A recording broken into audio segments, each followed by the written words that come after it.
career of education. Texas school reverses gender restriction for play that banned trans student. A Texas school district has apologized and reversed a decision that outed a transgender student from a part in the musical Oklahoma.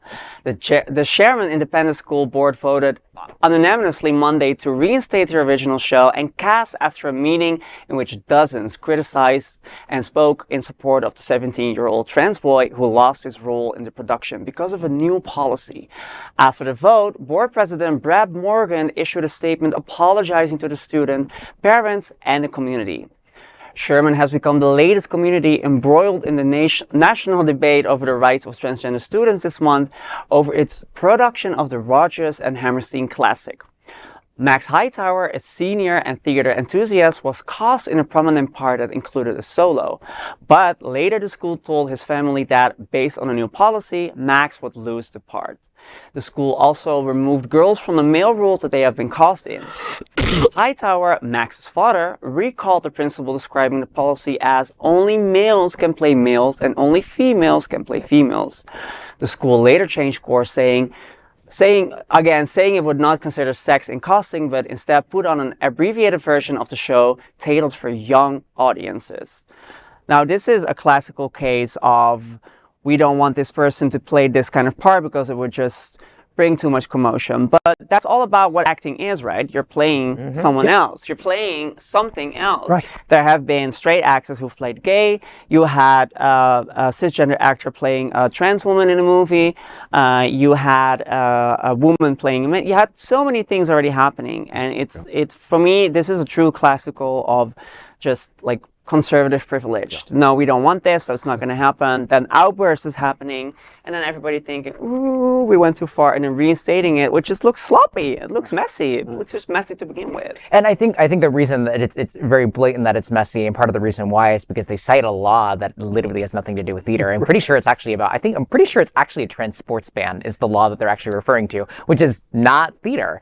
But that also goes to show that when we have anti-LGBT legislation, oftentimes what we see is these individual school districts or principals or teachers that are tasked with following the law that don't know what it says, or they do and they don't really care and they want to use it as an excuse. When we in our state we have the Don't Say Gay bill and the expansion of the Don't Say Gay bill. Our Board of Education made a permission slip policy for GSAs. That is nowhere in the law, but they cite the law, and they do all of these different things to overinterpret this legislation and really do a lot of the legislators' dirty work for them in implementing it. Eagerly complicit. Very, very complicit. Quote, a Texas school district has apologized, end quote.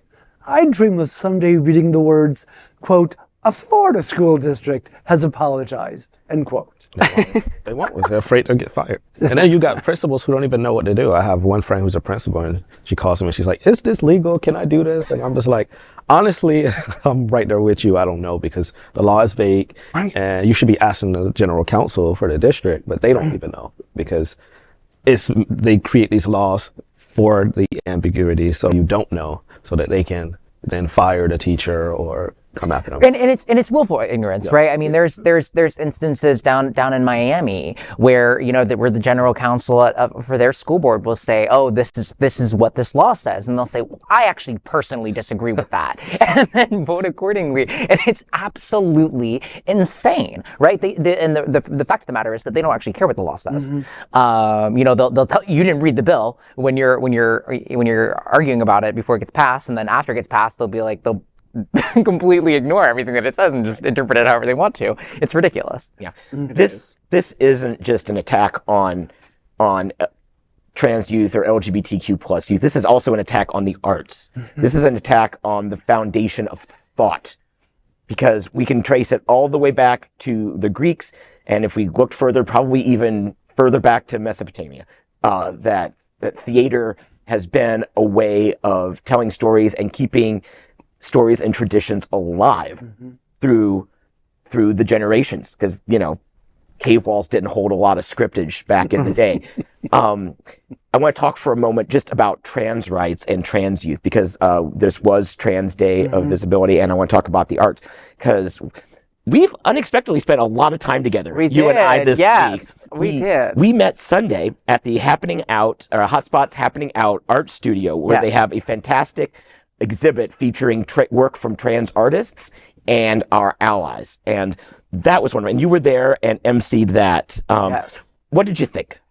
I loved it. I really loved it because it's really a place where trans artists, you know, the most marginalized community is the transgender community, and then the most marginalized people in that is the Black trans community.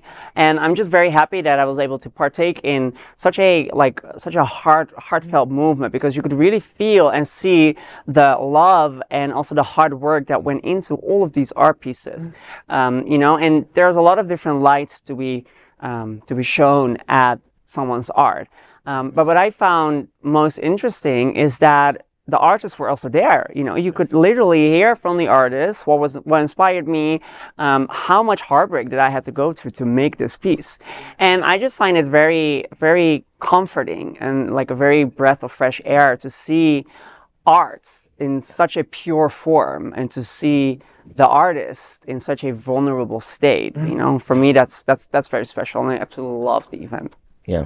And then 2 nights ago, we were at Trans Day of Remembrance together as well. Different this year. There was a little bit more upbeat. There were some upbeat numbers. It wasn't as somber as years past. Yes. But certainly the most poignant moment was the reading of the names. There were, I believe, if I recall, there were 40 names read. One is too many.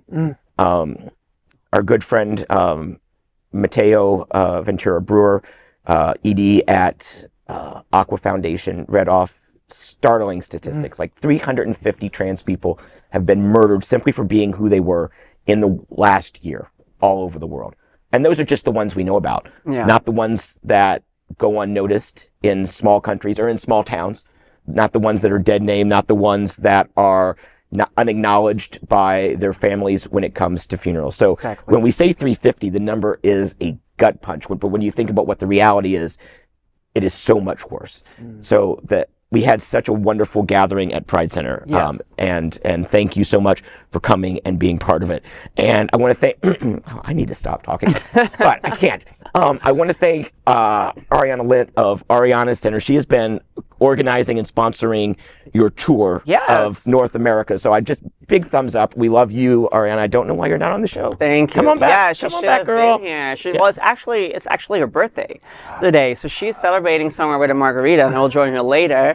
You know, just have a good time. But indeed, I owe a lot, basically everything to her and to her organization, Ariana Center, you know, on being here. And also, it was a true honor for me to be there and visible at Transgender Day of Remembrance, because I could really see, you know, the day from a different perspective. Because we don't have a day like this in the Netherlands, where people come together and you basically you remember, or also a celebration. Because it was quite vivid, it was quite alive, and I love that. I love that because it shouldn't be only about decay, sadness. You know, that's already in the part where you're renaming the lives that have been lost.